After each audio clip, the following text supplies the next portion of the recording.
Much for being here. I am Jen Myers, and I work at CVOEO. I am one of 5 financial and energy coaches through a pilot program started about a year ago in Vermont called Green Savings Smart. My colleague Sophia Sir is doing the wonderful technical job of letting people in, and she'll be looking at the chat for questions you have. And Rachel Goldstein is also here helping with the technical issues. So if you have any problem or you're not hearing something, please feel free to put that in the chat and we'll figure that out. So again, the program Green Savings Smart that I'm a financial and energy coach for is a program that tries to use one-on-one coaching and educational webinars like this one to help people switch from fossil fuel use and to reduce their energy use and energy bills. So today our topic is heat pumps, and I'm so excited to have Pat Perry, Sean Malin, and Brian Riley here, who are all experts in the field. They have a lot of experience, and I'm going to introduce them each individually right before they speak more extensively. Again, we're recording today, and we will have time for, we're hopefully about a half an hour at the end for questions, but you can also put questions in the chat and we will present them to the presenters at the last half hour of our webinar. So let's get started. So our first presenter is going to be Sean Malin. He works at the weatherization part of CVOEO as an energy efficiency coach. So he's the first one who visits a client's home to start the weatherization process. Clients qualify for this program through an application process that looks at income and other household information. As a coach, he uses electric and fuel use data to identify if the client would benefit from heat pump technology. Funding for these programs come from Efficiency Vermont, Burlington Electric Department, and a mix of funding tied to the American Rescue Plan funds and Department of Child and Family Services, which is our state partner. So I'm pleased to introduce Sean Malin. Thank you. Thank you, Jen. Appreciate that. Always happy to be labeled an expert, even though I'm continually learning about this technology. So as Jen mentioned, I'm an energy efficiency coach with Champlain Valley Weatherization. You may also see my cat, Adrian, jumping around here. So please feel free to, please feel free to ignore that. As Jen mentioned, so as an efficiency coach, I am the first person who visits somebody's home when they apply for our low-income weatherization program. Under that program, we do, it's a free program with those funding sources that she mentioned, that we go into people's homes and do insulating, air sealing. We also look at heating systems. We will do what's called the clean and tune on that as well. And then as an additional part of that, something that's come into it are the installation of heat pumps, sometimes to replace old or inefficient or non-working heating systems that use oil, propane, or kerosene.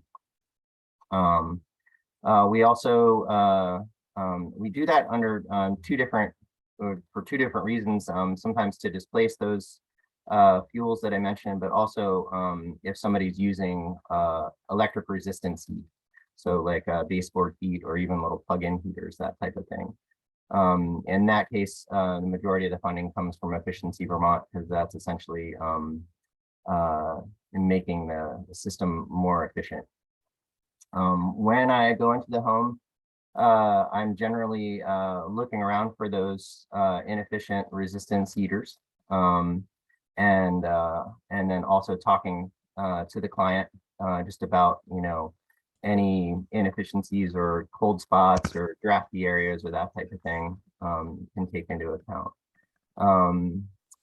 We for the cold climate heat pumps, we'll then begin a process of looking at where those can be best placed in the home.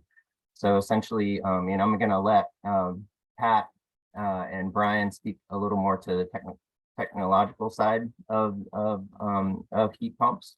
I'm not a trained heating technician, but like I said, I'm constantly learning about them because I need to know sort of their best application in somebody's home.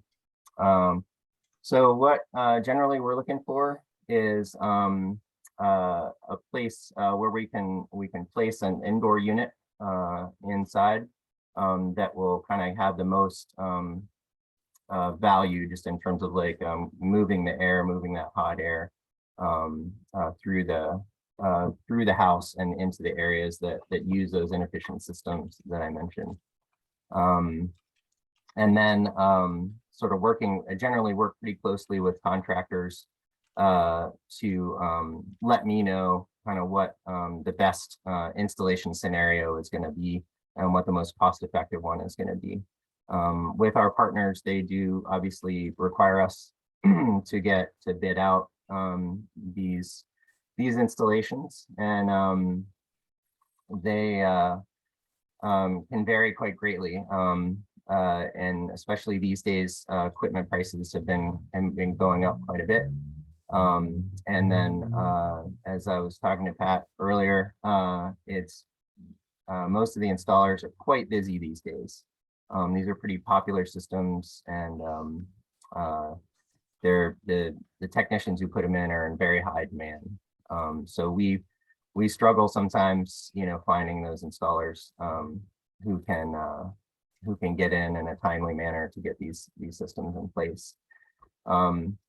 Just to describe a little more, so like I mentioned, under the weatherization program, we're also looking at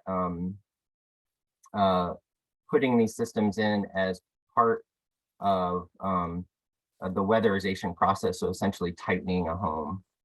We feel like that's a very important part of this process, and something that we feel, at least under our program, should be looked at as part of this whole thing, and that includes an energy audit. You were supposed to have a race Tuesday night that got canceled, so now we don't have a race until like next Saturday.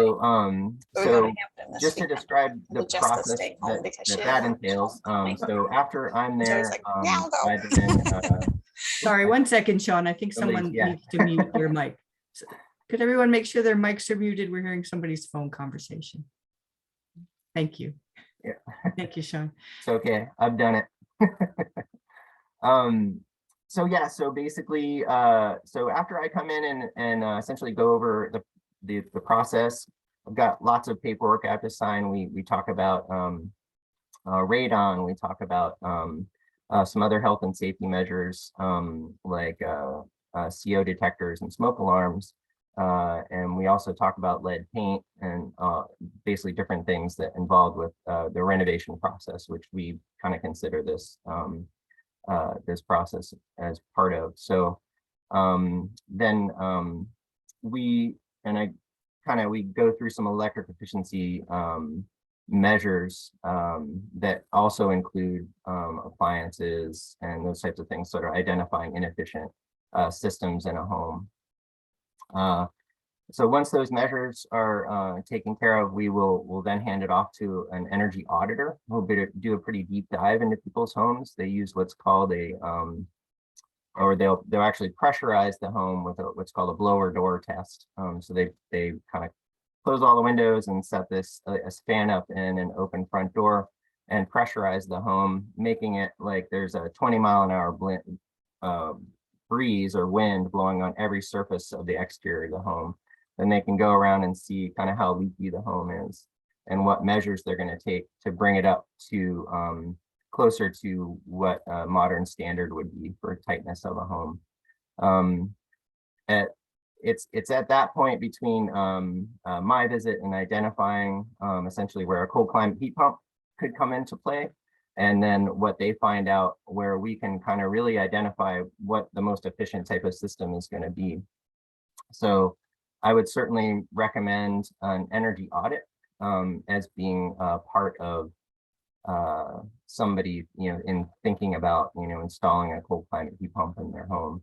Because the difference between a home that has been weatherized and hasn't been weatherized, there's quite a big difference in draftiness, so to speak, or tightness. And so it's definitely something to take into consideration that I would strongly encourage you to take part of.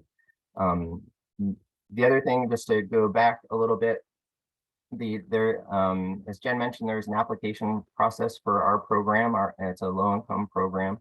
All that information is available on our website, but you can email me directly if you're interested in receiving an application. We're kind of old-fashioned. We have we have to mail it out because it needs to be signed and sent back to us. So we send you out an envelope with all the information about the program and the application. So definitely we can leave that information in the chat or have that email, and then you'll have my contact information directly, so you can contact me about that. So in terms of some other things that we get into with the heat pumps, we are starting to notice more that cooling in the summertime, which is another thing that heat pumps do. They can provide cooling in the summertime, kind of reverse their process. That's becoming more of something that we look at, because there's definitely a lot of inefficient sort of window air conditioners and kind of hodgepodge together, because we're certainly not a state that uses central air, has those systems in place and been using them for quite a while. So that's something we're seeing come more into play, is the cooling part of heat pumps. And certainly people ask about it quite a bit when I'm visiting homes in around July and August. That's kind of the first thing on their mind. So one other thing that we take into consideration is how a heat pump would work in conjunction with other things. We also use pellet stoves and efficient wood heating as something that we consider in our mix. So we like to kind of have a bit of a backup, for that heating system, and it's certainly something that we encourage people to consider as part of that mix. And every house is different. So all their heating needs, how many people are in the house, and even things that get into health issues. So yeah, and carrying around wood or lugging around bags of pellets sometimes can be a pain. So that's yet another thing that can go into that. And certainly I'm sure Pat would speak to that as well when he's installing a system. So once just to go forward with our system, once that energy audit is done, we will, as part of that, we do look at that heating system, like I said, and that does get a cleaning and servicing and inspection. We then will inspect our work and or have that work passed on to our production crew, which will go in and do that that installation work. Generally speaking, the cold climate heat pump is installed prior to that happening. So that's in use as the installation and air sealing work is being done. So once I guess to get back to just to go back, I know we're talking mostly about when people talk about heat pumps, they think about cold climate heat pumps is how we refer to them, which is like a heating and cooling system in your home. Those I don't want to get too much in the technical side, but can be kind of zoned as well. So there's a lot of different scenarios that can come into play with those. But the other things we look at with heat pump technology are also heat pump water heaters. Between those and heat pumps, I've seen sometimes like a 30% reduction in people's total electric use, like especially if we're replacing a traditional electric water heater, or if somebody's using electric space heat, for instance. So it can make quite a big difference, and especially in our program where somebody wouldn't otherwise have the opportunity to have this technology in their home. And this is being, paid for through those programs that we mentioned. It's really tremendous, makes a tremendous difference, not only in energy use overall, but in those people's lives too. It makes the home more comfortable and reduces their bills by quite a bit. So that kind of frees up some additional money. With some of the things that I look for the water heater and with the heat pump water heater is, so just to describe kind of what I go through with somebody when I'm in their home, they have to already be using electric for their water heat in most cases. There are some exceptions to that, especially if it's an older or malfunctioning water heater, but they do need a fair amount of space, about 750 cubic feet, not square feet, because they're essentially stealing a little bit of hot air from the room, from the interior of the home, and then putting that into the water. So it's an air to water system is what it's called. Also need to ensure that room isn't someplace that somebody doesn't mind it being cooled down. So usually that's a basement where there's already like an existing furnace, someplace that's hopefully not too like wet, so like not a lot of standing water, that type of thing. Although one of the side benefits of a heat pump water heater is that they do have some dehumidification properties. So they're not a dehumidifier, but they do take moisture out of the air as part of the process. They're a little bit noisy just because they have a fan running, but not too noisy. And they do need, it's about 70 inches, maybe 72 inches of space.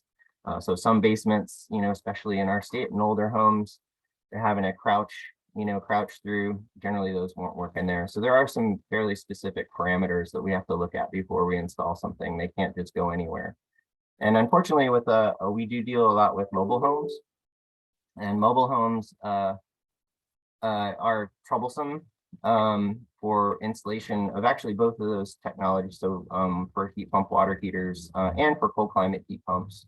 Although there is a lot of interesting programs in other parts of the country that are trying to overcome some of those things, because so many people live in mobile homes and would benefit from that technology. But it does involve quite a bit of additional construction costs. So it's something that we are not able to overcome at this point for those. So unfortunately, mobile homes kind of get left out in the cold, so to speak, unfortunately. So but yeah, so basically that's essentially my process for looking at and getting a cold climate heat pump installed for one of our clients. And I know, Jen, you mentioned that we're gonna need about 20 minutes, and I may have kind of blown through all of my information. No, I think you did very well. And Rachel has suggested maybe at this moment we take a couple questions, Sure. particularly related to the audit. One person asked whether the audits were free, and maybe you could explain a little bit the criteria for that.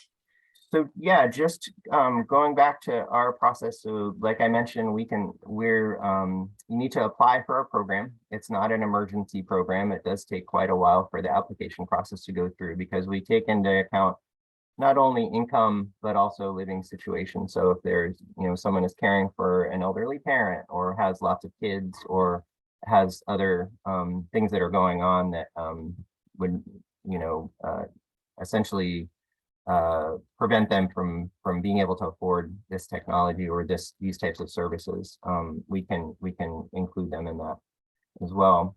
But once we receive the application, and they get approved, everything after that is free.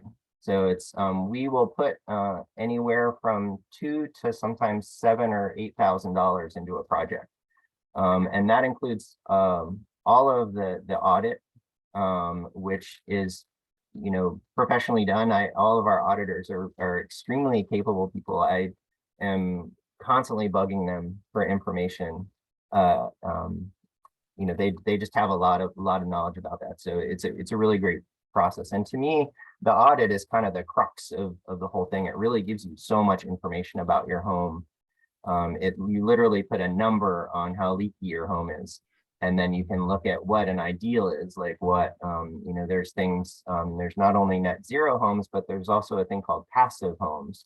And I would encourage you to look that up, because if you like to nerd out on that kind of stuff, it's literally where the home needs very, very little tiny amount of energy that it can produce on its own to heat and cool the home. But yeah, the audit is completely free, as well as everything else, including the clean and tune, even the installation and cost of any appliances that we put in that we deem to be have enough of an efficiency upgrade to warrant it, as well as the heat pumps technology that I described. And I believe you use, is it 80% of area median income for the? Yeah, it's funny. Yes, that's correct. Yeah, and it does go by county as well. There's different numbers for different counties. That also is provided. This is part of the application. So it's which basically describes everything and goes into a little more detail on that too. So again, I'm happy to send that out to anybody. And just if you pass along your address and you'll have my email, you can email me for that. Great. Yeah.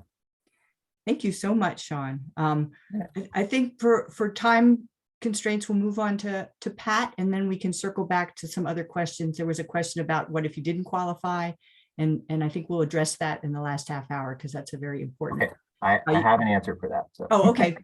And also, before we move to Pat, I just wanted to point out that Haley shared with us in the chat some of the weatherization eligibility guidelines. There's a link in the chat, so people can go to that if they have further questions as well. Oh, great. Thanks. Yeah. So if that's all right, Sean, we'll come back to you at the end about Perfect. what can you do if you don't have income eligibility. Okay. Super. Okay. Thank you. Thank you very much. That was very informative. So our next presenter is Pat Perry, and Pat founded the Vermont Heat Pump Company in 2013 after he retired from IBM. He has a degree in electrical engineering from the University of Maine, and he worked at IBM for 30 years in reliability engineering, circuit design, and semiconductor sales. He is also the inventor or co-inventor of 17 US patents. His business has grown steadily over the past 9 years as Vermonters' awareness of the benefits of heat pumps has increased. Vermont Heat Pump is a Fujitsu elite contractor, a member of Efficiency Vermont's Efficiency Excellent Network, and a qualified contractor for Efficiency Vermont's Heat Saver Loan Program. So I welcome Pat and appreciate his time here. Great, thank you. Yeah, so as Jen said, I'm owner of Vermont Heat Pump. I'm based in Shelburne. I've been doing it for almost 10 years now. And I don't have employees. I do everything myself. I do the installs, I do the repairs, I do the sales and site visits and everything. I got started, as Jen said, I retired from IBM in 2012. I planned to go back as a contractor to IBM after the 6-month waiting period I had to go through. In the meantime, my brother had started working for a guy up in Maine installing heat pumps, told me how great they were. I had the two of them come over and put one in for me. They came over Thanksgiving weekend in 2012. By New Year's Day, my furnace hadn't come on. I'd generally go through about 700 gallons of oil a year at my house, and I'd gone through zero since I put the heat pump in. So I decided, well, maybe I'll try to get into the heat pump business. It looked like it was, nobody I talked to knew anything about them around here. So it looked like a good opportunity to start a business and do something good for the area and for the environment. So my experience through that first winter, I ended up burning about 100 gallons of oil, and a little bit of wood, and saved enough to pay for, at that time oil was about $4 a gallon in 2012, and the heat pump paid for most of itself in one winter. So yeah, I got into the business doing this, and it's amazing, how many people, once they get it, they love it. Originally, it took me about 6 months to convince my wife that we ought to put one in. She didn't think she was going to like the looks of the head in the family room, but she finally broke down, let me put it in, and she loved it. Never complained about the looks of it after that. So let me do some screen sharing here and show you some information about heat pumps. Let's see.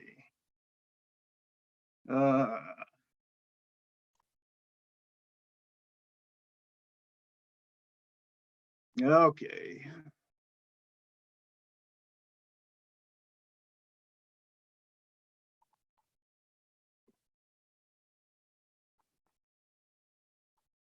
So this is something I just found on the web.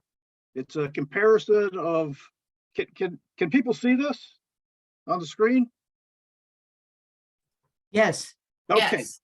So this is a comparison of type of fuel, the unit fuel cost, how many dollars per gallon, it costs you, how many BTUs you get out of it, the efficiency of the furnace or boiler or whatever you're using for heat, and then the cost per 100 million BTUs, which is probably a reasonable amount of BTUs to heat a home for a year.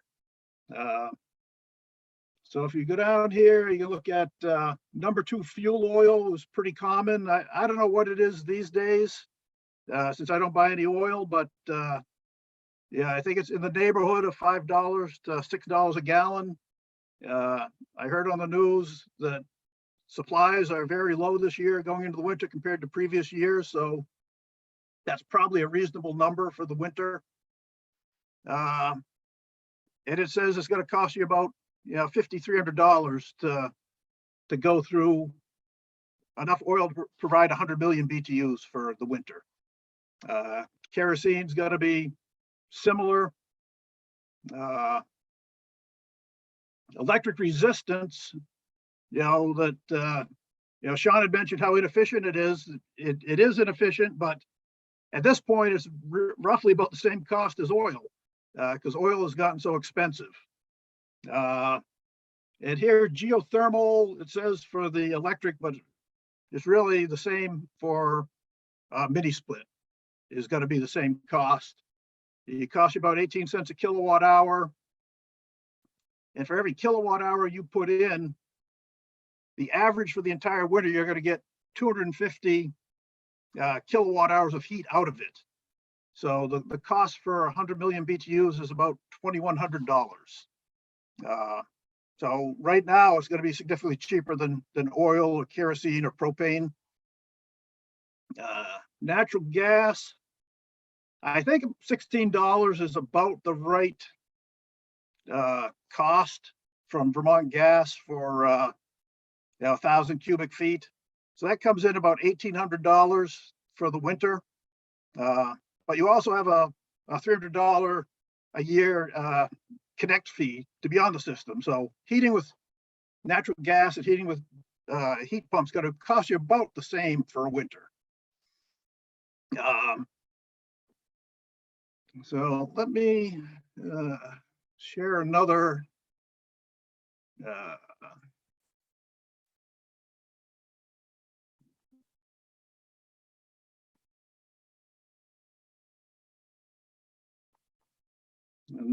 chart. Let me show you my website.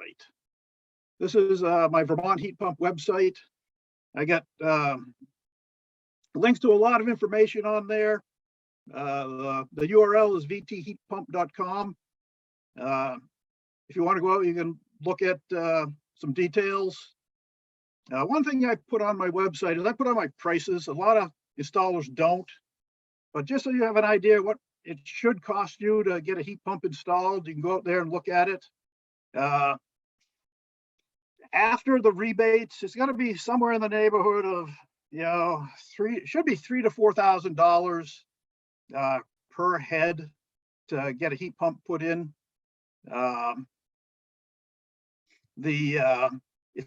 Everybody in Vermont gets a $350 rebate either through Efficiency Vermont or Burlington Electric. And then most of the electric utilities have some more rebates. Green Mountain Power has a $400 rebate that everybody gets. And the other utilities have different numbers. I don't know what they all are. You can go out to the Efficiency Vermont website, go to rebates.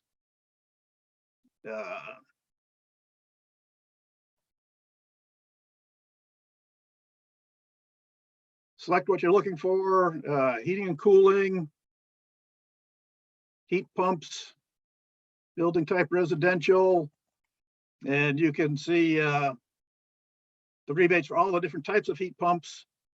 The heat pump, the only heat pump I install is the ductless mini split, and that really is the best bargain for the money. It gives you the most BTUs for the least install cost. And you can come out here and you can see the partner offers, depending on who your electric company is. Green Mountain Power, up to 1,000. Burlington Electric, if you're in Burlington, for a single zone mini split, they have $2,100 mail-in rebate, in addition to the $350 they provide up front. So you can go out and look at that. You can also go out and look at find an installer on the Efficiency Vermont website. You want to find a contractor.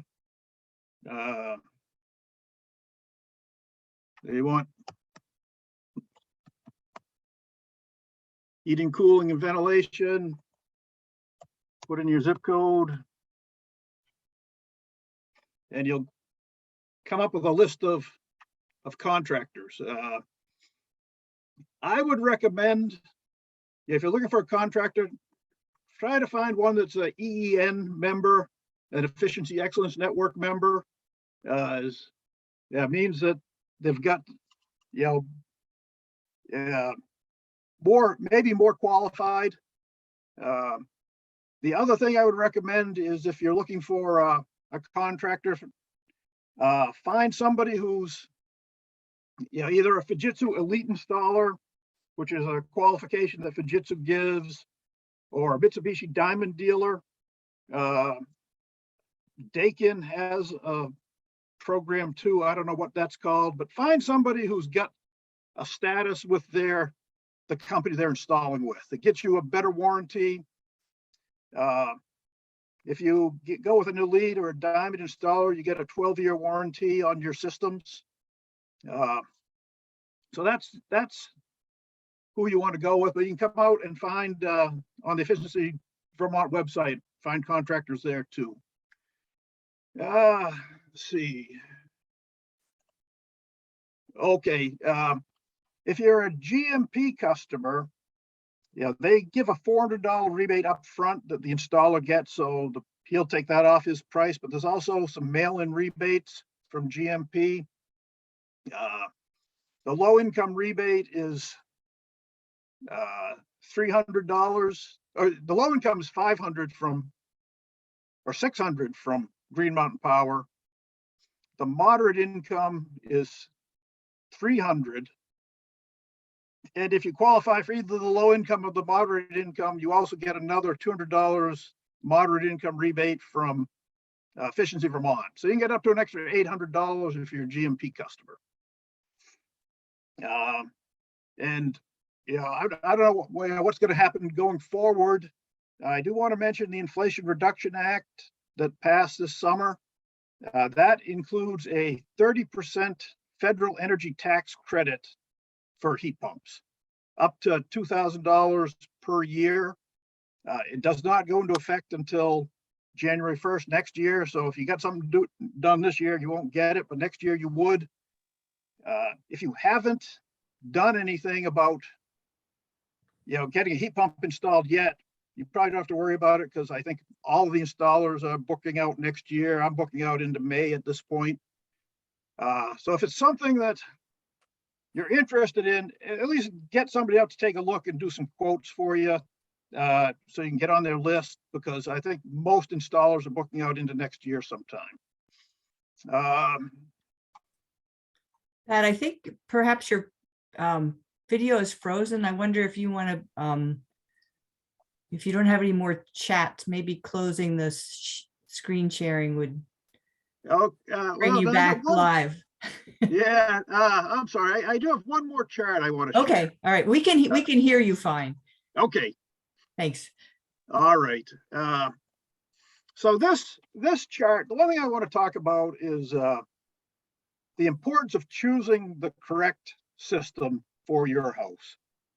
This is a chart that I made that compares a lot of the characteristics of the different heat pumps that Fujitsu has. That's the one I installed. These are the ones I'm familiar with.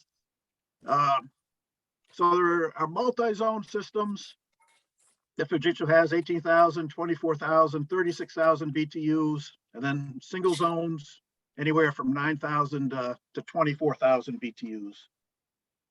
I only installed the single zone systems for a variety of reasons. If you look at the efficiency, the HSPF rating here is a rating of the heating efficiency. You can see the 18,000 BTU unit has a rating of 10.3. 9,000 BTU unit has a rating of 14.2. So it's roughly 40% more efficient to use a 9,000 than an 18. If you use two 9s, you'd get a lot more heat out than you do from an 18, and you get a lot better efficiency. And with the rebates are based on how many outdoor units you have. So oftentimes it's cheaper to put in 2 single zones than to put in a 2 zone. If you're heating a bedroom or cooling a bedroom, an important aspect of the performance is the minimum cooling output. If you oversize a unit, you'll cool a room too quickly. You won't get the humidity out, and the thing will cycle up and down. If you're trying to use it at night, it will come on and off and change volume levels. So the minimum output on the single starts at 6,000 BTUs. The minimum output on the minimum output on the multi starts at 6,000, which is too much for a bedroom. The minimum output on a single is 3,000, which is perfect for the bedroom. At 3,000, it runs, will cool the room, and you don't even hear it running. So the heat pump's going to be 20 to 30 dB quieter than a window air conditioner, which is a big reason a lot of people go with them for bedrooms, just because it's so much quieter and plus easier. You don't have to put it in and out of the window.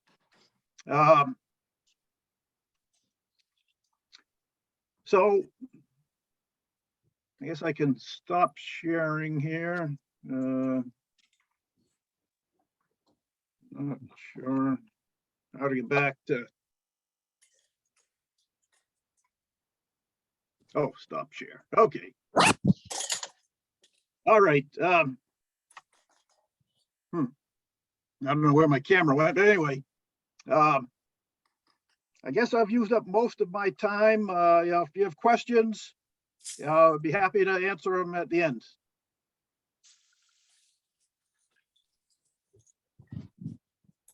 Thank you very much. That was really informative, and I appreciate all the charts. That really made it clear to me. Good. Yeah, we'll come back to questions for you after we hear from Brian.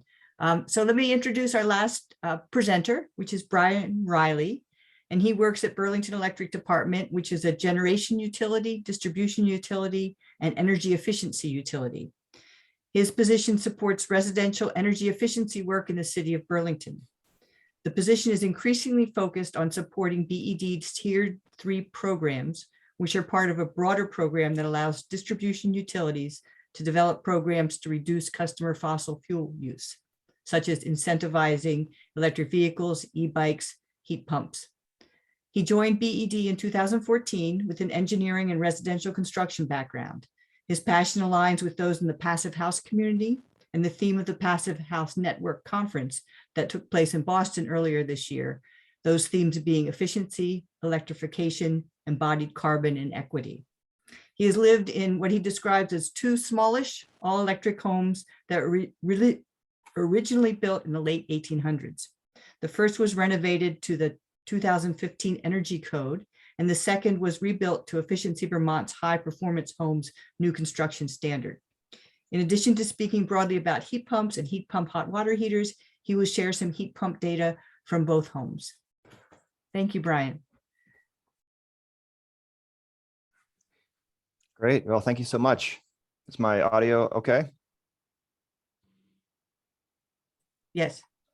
Great. Okay. Yeah. So I'm employed by Burlington Electric Department, and it's a unique experience in that in one building, as Jen mentioned, it's we see we're an energy efficiency utility, distribution utility, and generation utility. So like all these different departments that are coming together, working together. So my department is the Energy Services Department. We have one person, myself, that's focused on residential customers in Burlington. And then we have 4 other folks who are focused on commercial customers. So yeah, I'm here mostly to give you a utility perspective on heat pumps, heat pump water heaters, and to briefly share my experience living in 2 small all electric homes. I don't have any slides, but likely I'll have a few links I could share in the chat or afterwards in a summary email that's circulated. So yeah, I mean, I think the big question is like, how much money is the utility going to give me? Like, what are the incentives? And that is a huge piece, no doubt. And it's dizzying. There's like so many, like the numbers change annually. I don't envy, somebody in Pat's position who has to keep track of it all. It's tough. So I think, as you start to explore this, budget some time for research. There's 2 funding sources for the rebates. One is through the energy efficiency utilities, which are trying to encourage the adoption of the most energy efficient equipment. And then the second funding stream is from the distribution utilities, which have this Tier 3 obligation, which are encouraging displacement of fossil fuels. So that said, so for equipment to be eligible for rebates, it's got to be on what's called a qualified products list. And heat pumps for space conditioning have a qualified products list, and heat pump water heaters also have a qualified products list. So know that on both lists there is a spectrum of equipment performance. So just because it qualifies doesn't necessarily mean it's the most efficient option. So you can weigh, as a consumer, you can weigh that added cost of the and sometimes the added incentive for the increased efficiency and performance. So keep that in mind. So contractors know which models qualify, and when they buy the equipment from the wholesalers know as well, because it's all plugged in, it's sort of circular back to the utilities. It's all connected. So there's really 2 types of rebates that you will that you should know about. There's point of purchase, and then there's a post purchase. So point of purchase, it's not going to result in cash in your pocket or a check in your mailbox. This you will see on your contractor's proposal. It's likely going to say, this is the price, $3,000 minus $350, which is the Efficiency Vermont rebate. This is the price that we're offering to install the system for. So you're going to see that on your proposal. If it's for a heat pump, those numbers have historically floated around 350 to 450, and that depends on the size of the system. The larger systems will capture a larger rebate. And then heat pump water heaters, that number is, varies between $300 and $600. And that depends on the efficiency tier of the equipment that your contractor's purchasing. I generally see most people buying, installing the higher tier equipment, which is going to be the $600 number. So you would look on your proposal, from your contractors, does it say anything about the $600 rebate? Generally it will. So, those are the point of purchase rebates. And then, of greater interest really are the post-purchase rebates. And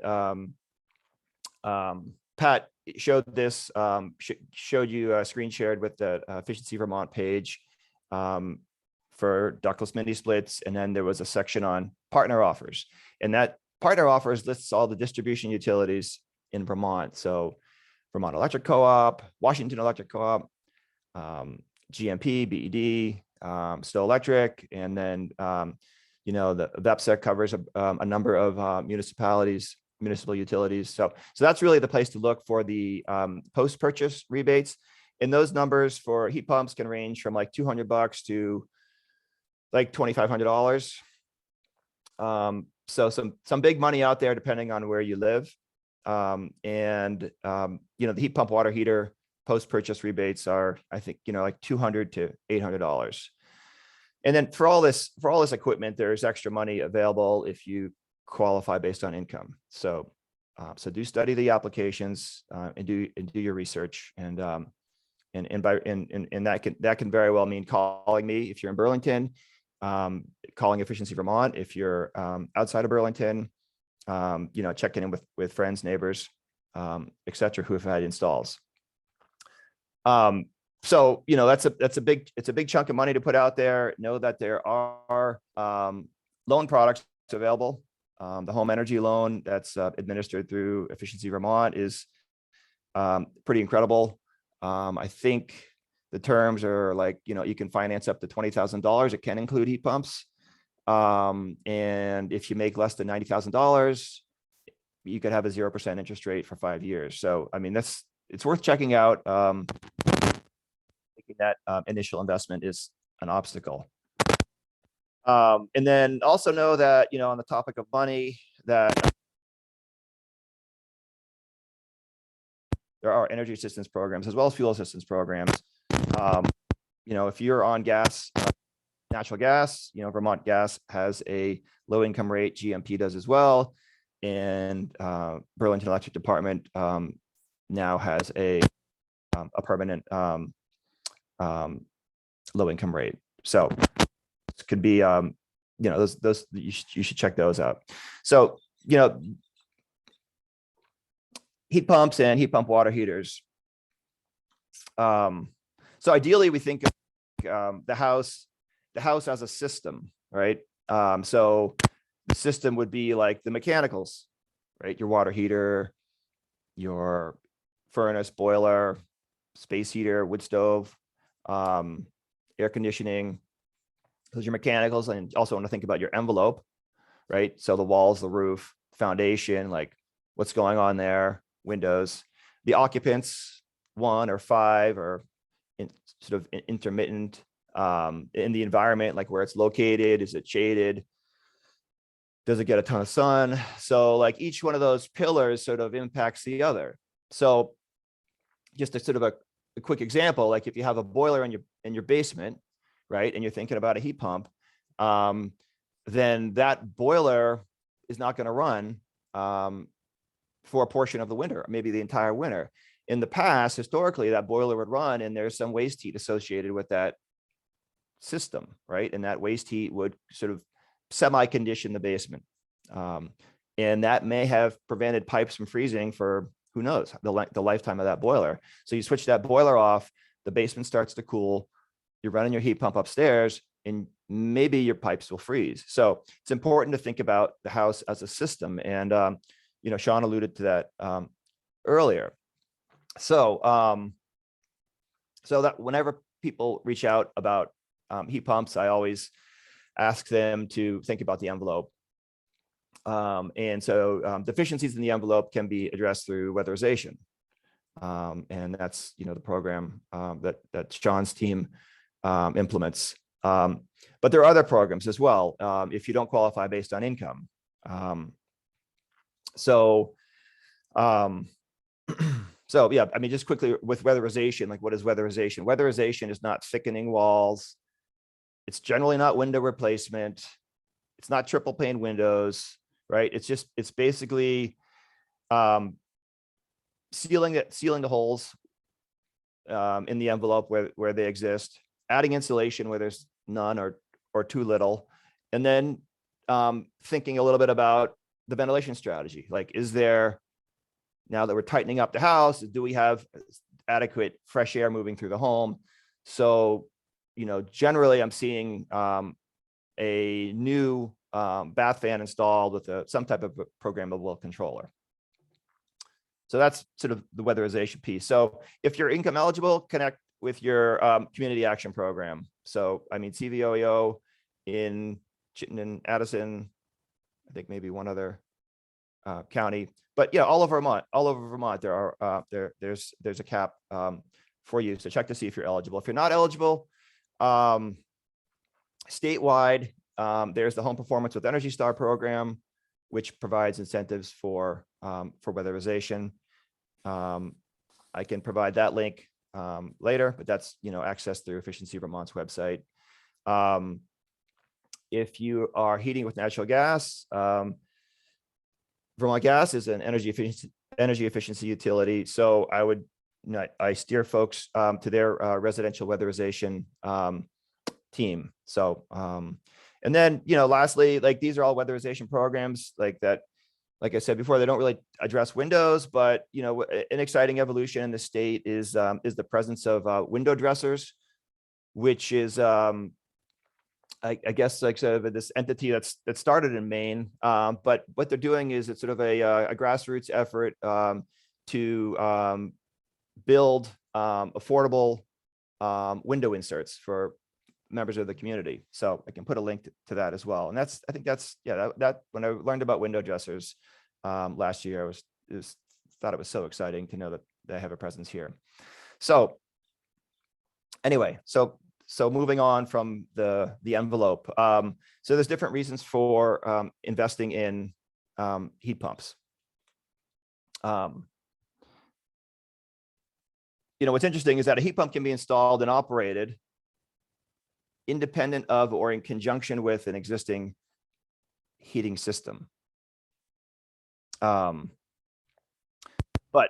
you know, a heat pump water heater, you know, I've yet to see two unique water heating solutions in a home. So generally, a heat pump water heater is installed if an existing water heater is failing or the resident can make the financial argument to replace it. So some of the reasons, like, you know, we've discussed, people want cooling. I honestly, that's like the number one I hear. People want to save money. I don't really hear that in Burlington. I mean, it's because of the cost paradigm.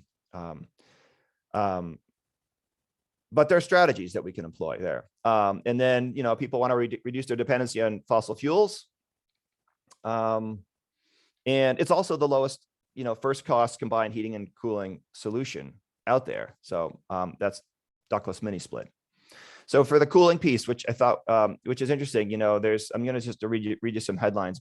Burlington ranks 13th out of 159 cities nationwide for risk factors that contribute to urban heat islands.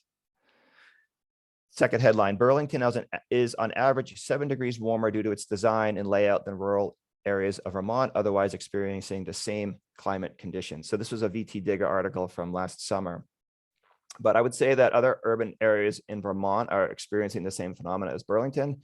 And in general, the trend is, you know, heat events that are more intense and longer. So the cooling requirement is real. Pat talked about the sound level reduction from using a split system versus a window AC unit. There's the safety, security, convenience issue, not having this thing hang in your window, not having to, lug it upstairs or into the basement every year. So, that's a big driver. So the saving money piece, it's really going to depend on what it is replacing or displacing, right? So generally the money math, I found that the money math works when it's replacing any fuel type other than natural gas. So we should be aware that the heat pump efficiency does drop, right, when the outside temperature drops. Unlike your boiler, which is going to be maintain an efficiency, the same efficiency throughout the heating season, the heat pump efficiency changes, and it drops as the temperature drops, and it rises as the temperature rises. So you might be saving money if you're using it from 65 down to 20, and below 20 you might be paying more. So I mean, how does the average person figure that out? I mean, it's tough, but you should know that you can monitor this. You don't have to wait, until you receive your bill from your electric utility, and wow, I shouldn't have run that thing as hard. So this smart meters are ubiquitous throughout Vermont. And every distribution utility provides some access to that data. Through BED, there's a separate portal you have to go to, and then you can see near real-time usage. It's maybe a couple hour lag depending on when you check it, but you can see 15-minute data, that fine a resolution, and you can see the data in terms of energy, which is helpful for me, and you can see in terms of dollars, which is really helpful for the residents. And so you have a 30-degree day when you're not using your heat pump, and then you have a 30-degree day when you are, and go look, check and see your account, see the difference. And if it makes sense for you, run it. If it doesn't, then switch it off. So use the tools that are available to you. All these resources that are available through the distribution utilities, that you can plug in notifications. If my bill's on track to exceed $100, send me a text or an email. And the last piece, if you're in Burlington or you are a GMP customer, you can buy a device that pairs with your smart meter. And so it looks something like this, hard to see. It just plugs into the wall, and then you have it, you download the app on your phone, you connect with the utility, and they pair your smart meter to this device. And then you can see on your phone, 100 watts in my house right now. I walk into the bathroom, turn the light on, 110 watts. So there's a lot of tools out there that we can use to really understand the finances of what's happening while I'm using this technology.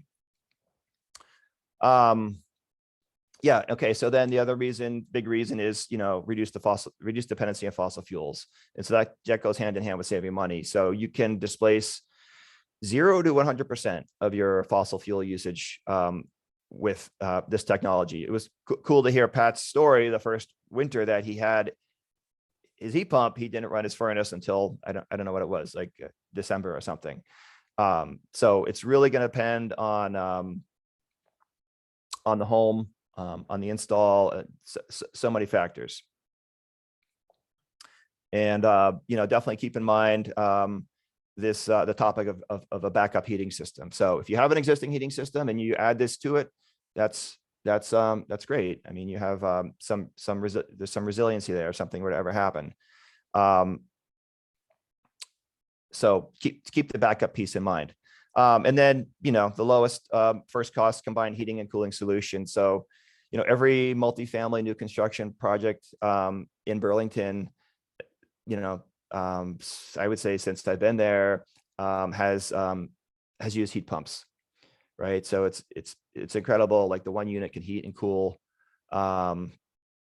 efficiently, and the expense is entirely on the account holder, right? Which I would think is, if you see that expense, rather than having something like a central plant where you don't see the expense directly, the windows may be open and whatnot. So it makes me think that it lends itself to conservation.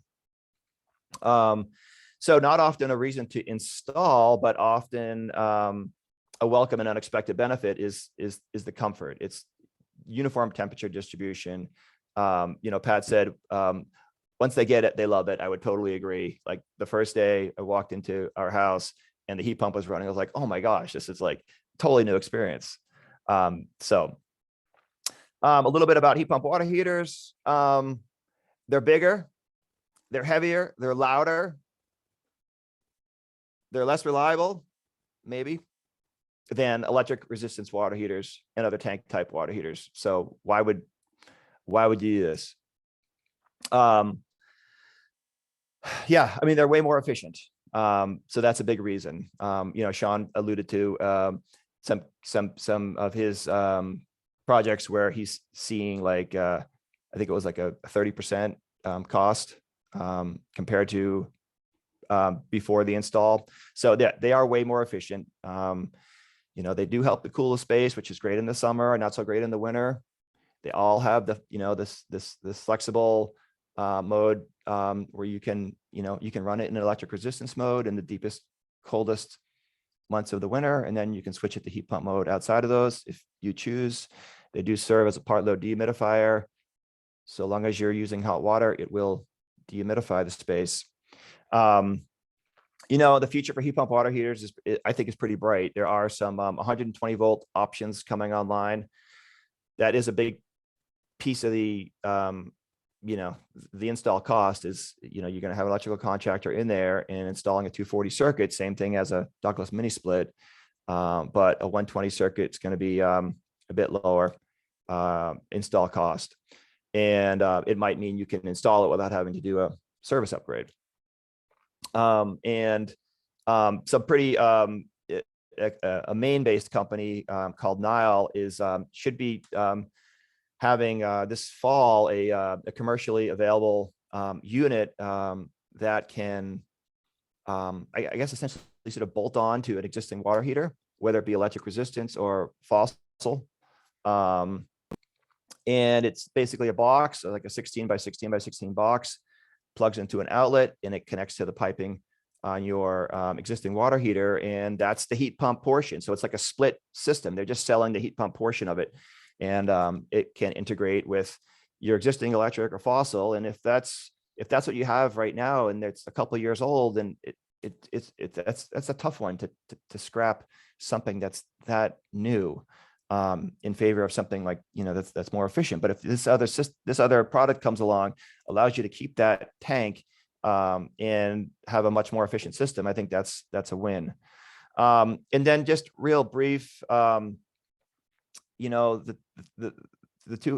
comparison of two homes that I've lived in, both are built around like 1890, approximately the same size, like little bit less than 1,000 square feet each, open floor plans, no backup heating systems, and both are in the village core with a very high grid reliability. So when we're thinking about like cost, what's this going to do to my bill? So the house number one, we rebuilt to the energy code in 2014. And we installed a 12,000 BTU single zone ductless mini split. And that heated the house through the winter. In the coldest month, that added about $175 to our electric bill. I will say the second floor was partitioned, 3 small bedrooms, and those rooms were definitely cooler, but tolerable. House number 2 was rebuilt to Efficiency Vermont's high performance standard. And it has a 6,000 BTU per hour heat pump. And again, wide open floor plan. And the coldest month added a little bit less than $100 to the electric bill. So you can see the benefits of the efficiency. But I think, you know, the most profound benefit is the comfort. So a heat pump is incredible, and putting a heat pump in a well-built building is, yeah, that's an amazing solution. So that's all I got. I appreciate your time and happy to answer questions. Thank you so much, Brian. That was amazing. Thank you all. So I think what I'll do is maybe circle back to Sean first, just with the question about if you don't qualify for a free energy audit. And then let's open the floor. If you just use the feature to raise your hand, I can call on people to ask questions to any of our presenters. But Sean, would you like to answer what other people might do energy audits if you're not income eligible? Sure. Efficiency Vermont also runs a program. They call it their targeted high use program. And that can be applied by calling or emailing them. I can provide those numbers in the chat. I guess that might be the best way to do it. And just let them know that if you want to remember or think about targeted high use, they qualify on a much broader scale for that. And that does just concentrate on electric use and electric efficiency. So obviously not getting into the weatherization side of things. That's a separate application process, but it does allow you to plug into some of those programs, literally. Thank you. And I will say there are energy audits that are done by Heat Squad, which I think is something that Efficiency Vermont would direct you to. Efficiency Vermont also will do a rebate or to, I think it might be up to now 75% of your weatherization cost if you use something like Heat Squad. I'm not sure exactly, but I would go and ask those questions at Efficiency Vermont, or I can get some more information on that. So there's Heat Squad for most of Vermont, and then in the Northeast Kingdom, it's NITO, which does the weatherization there. So there are ways to get some rebates if you don't qualify for free energy audits or weatherization. Does anybody have any questions for any of our presenters that they'd like to ask directly? Jen, I got a question on the chat. Somebody asked about the heat pump behind me. Yes. When my camera was working, whether that heated the entire house. So I'm down my basement. I have a heat pump on the first floor and then one in the basement, and the two of those provided basically 100% of the heat for the entire winter. And I didn't mention heat pump hot water heater, but I did used to use propane. It would cost me about $1,000 a year for hot water. I put in a heat pump hot water heater, and now I'm down to maybe $150 a year with that. And that was part of the reason why I put the heat pump down in the basement, is because it does cool the basement in the winter. So I did need more heat down here when I wasn't burning propane, when I wasn't burning oil, and was actively taking heat out of the basement. But when I put the second one down here, then I no longer burned any oil at all. I haven't purchased oil since 2013. That's incredible. I really like hearing these real life stories. Yeah. Great. I see Haley's hand up and Scott. So let's start with Haley. Hi, good morning. Thanks everybody for your time. I'm so excited to be able to learn with you. I had messaged Sean a question, and I think that other people might have the same question. And despite Sean's really, really helpful information that he shared, I'm still not completely clear on the answer. So my question is, with the CVOEO weatherization program, what is the relationship between that program and the DCF weatherization program? And I work with a lot of folks who are interested in weatherization. And so I just want to make sure that when we're talking about programs, I'm referring them to the correct program. So why would I refer them to CVOEO versus DCF? I checked the income eligibility criteria and it's the same. So there wasn't an income difference. So if there's any information on why I should go one route or the other, I'd really appreciate that. So yeah, I'm just gonna jump in. DCF, Vermont DCF, Department of Child and Family Services, is our statewide partner. State of Vermont. Jeff Wilcox is the director there for our program, the LEAP program.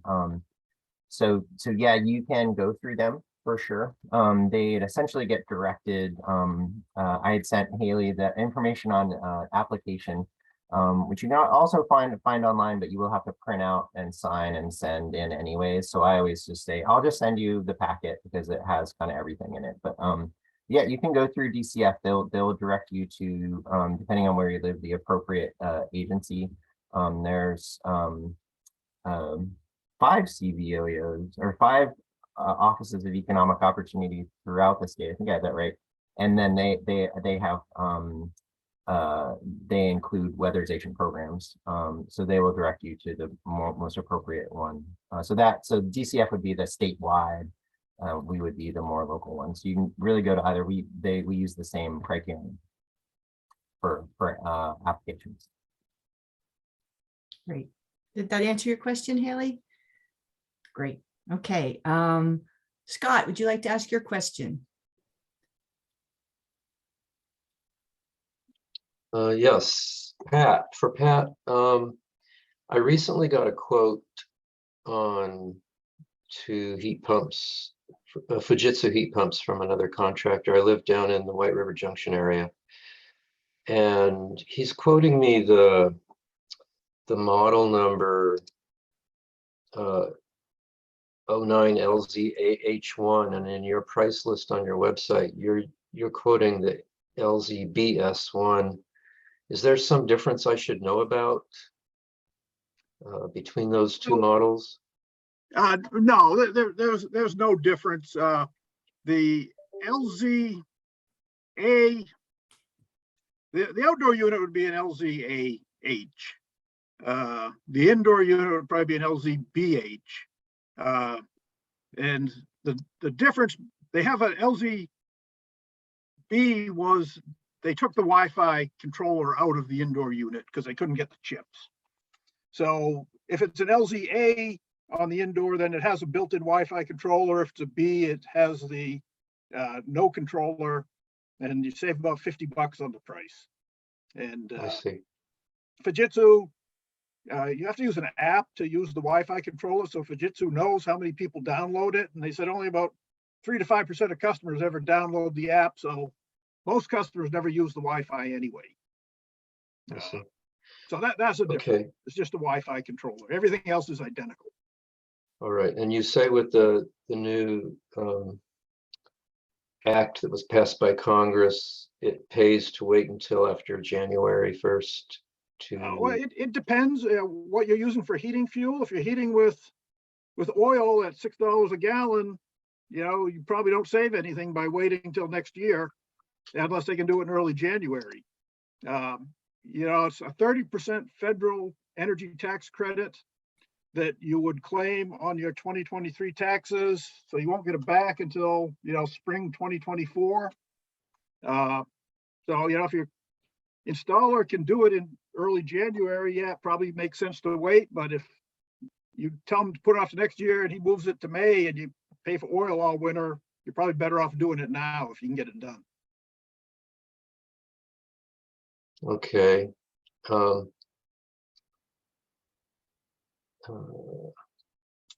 And on your website, your pricing includes the installation and all the cabling and Yeah, it connecting things. includes the installation and 10 feet of pipe, because that's what's required as a minimum.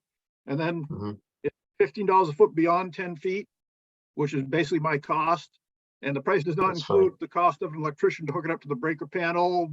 Generally, you know, at least $300 to $400, maybe up to $1,000 to get it hooked up to the breaker panel. All right. And then do you do work down in this area, or is it too far for you? I do not. That's out of my service area. I'm in Shelburne, so I try to Yeah. stay as close to Chittenden County as I can. I do travel, you know, to, you know, Waterbury, Stowe, you know, any less than an Okay. hour, but over an hour is too far for me. All right, thank you. Great, thank you, Pat. I like the realistic talk. It's very helpful. So I see two hands up right now. I see Mary and Cheryl. So I'm going to start with Mary.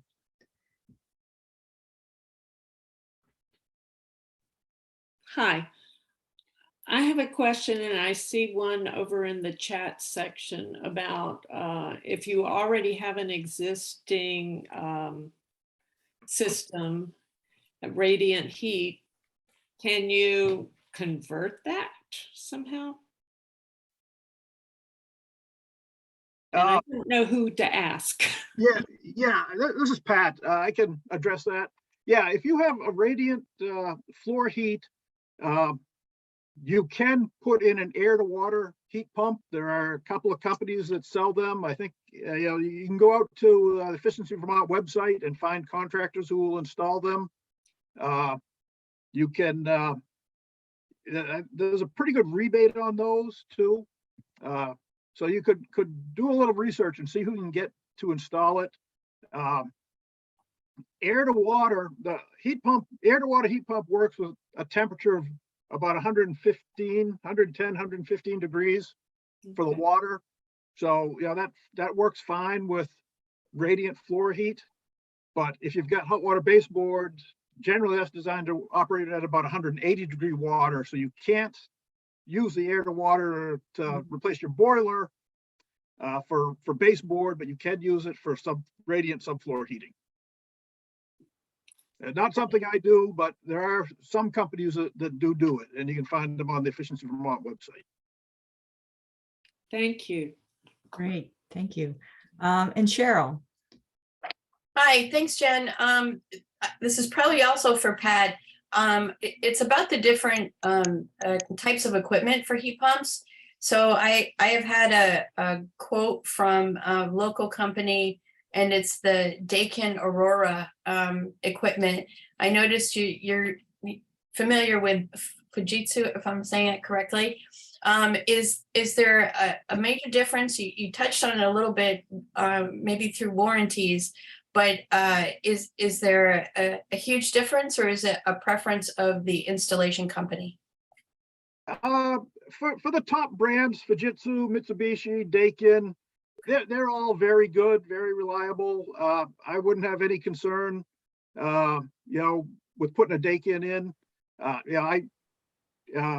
You know, last year I had a lot of trouble with supply chain and getting Fujitsu parts, and I looked at maybe going to Daikin and maybe going to Mitsubishi, and I just decided not to because I don't have to support multiple different brands.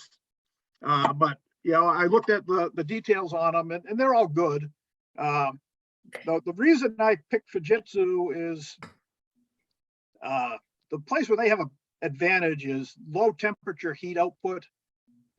They're really optimized for that. So if you're using a heat pump as your primary heat source, Fujitsu's, you know, a little bit better.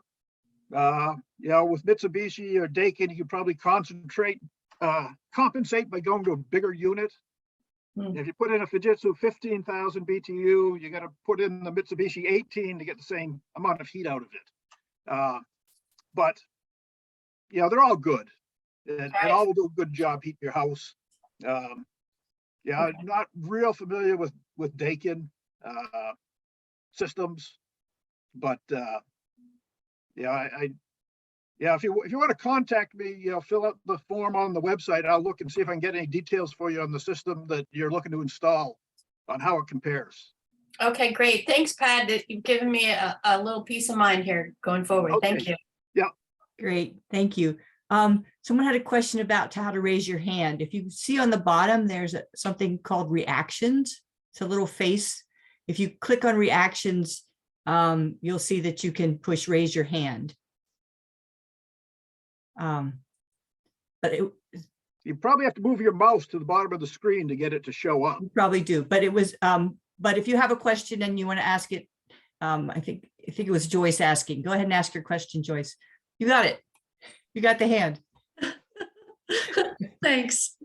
I'm curious if the actual outdoor heat pump fan, I guess you call it, or heater, does it need to be near the power source? You know, like your electric power source? No, it doesn't. You could have it on the opposite side of the house. You know, your electrician will have to run the wire. It's going to cost you more to have them run the wire from one end of the house to the other.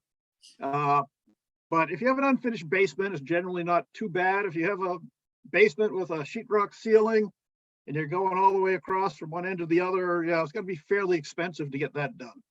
But you know, no real restriction on, you know, proximity to the power, the breaker panel. Thank you. Thanks. We have about 5 more minutes. And one thing that came up in the chat a few times was, what if you're a renter? And I'm wondering if maybe Sean or Brian, you might speak to, if you are renting and you have a landlord, what can you do to maybe encourage your landlord to put in heat pumps? Or are there some, in the city, are there some regulations right now that might lead a landlord to want to put in a heat pump? Take a shot of that, Jen. Thank you. So yeah, there's no requirements. I mean, unless it's a new building, there are no requirements for the type of space heating system. You know, how to encourage your landlord. I mean, it's certainly going to be an investment for them, right? But they are able to capture the rebate through us, you know, and similarly through other distribution utilities. So there's going to be some cost savings there. You know, I might think about it in terms of like as a selling point for the property owner, assuming that there's a sufficient vacancy rate in that area to warrant that investment. But yeah, there's not going to, you don't have, people are going to want cooling, right? So they're not going to have to deal with, you know, the window units in and out, wear and tear on the windows, and possible, you know, safety issues surrounding the cooling equipment.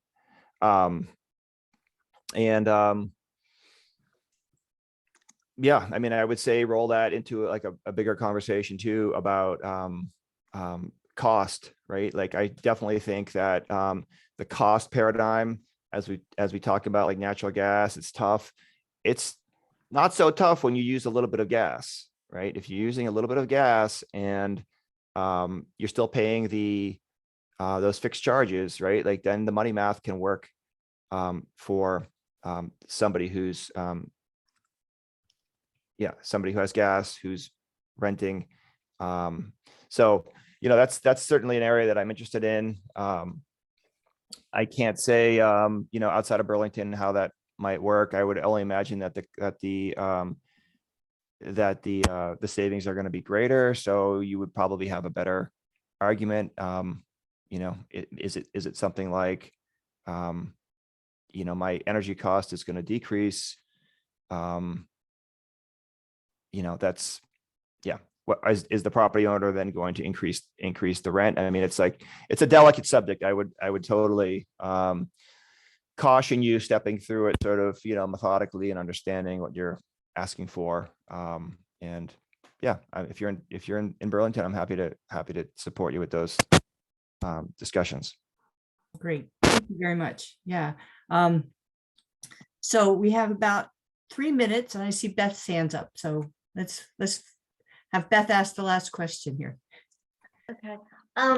I'm just getting into Vermont efficiency, and I've talked to a house audit on the phone, and in my house, he talked about, I have a closet between 2 bedrooms, and he talked about putting a heat pump in the upper part of the closet, and it vents to the 2 bedrooms. And I'm wondering if that is a good or a bad system. I'm wondering if, because I'm understanding that I don't know if that would mean that it would be a ducted system, because my understanding so far is that that's less efficient. And I'm just wondering if that would make sense. I don't have the money to put in more than one system. And I would really like to do away with my window air conditioners. Yeah, hopefully it's a ducted system. A mini split won't work in that application. How much did they quote you for it? No, I haven't even gotten that far. Okay. You know, I don't know. I don't install ducted systems. I don't really like them. Yeah, and I would think you could probably do 2 single zone mini splits for about the same money as the ducted system costs, is what my guess would be. Oh, really?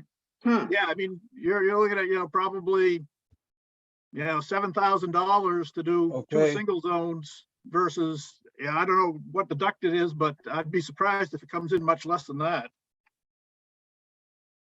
Okay, thank you. And then if you wait till next year with a 30% federal tax credit, that would take it down a couple $1,000s.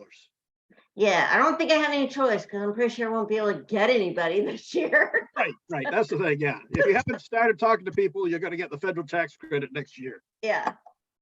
Okay, thank you. Great, thank you. I am so appreciative of Brian and Pat and Sean. I've learned so much. I'm seeing in the chats that other people have too. We will be following up with an email to all of you with the contact for our 3 presenters. If you want to get more information too, you can come to the greensavingsmart.org site. And if you're interested in checking out having some one-on-one coaching or some more information about these issues, that would be great. So I'm really appreciative for everybody who joined us, and I hope you have a wonderful, wonderful afternoon.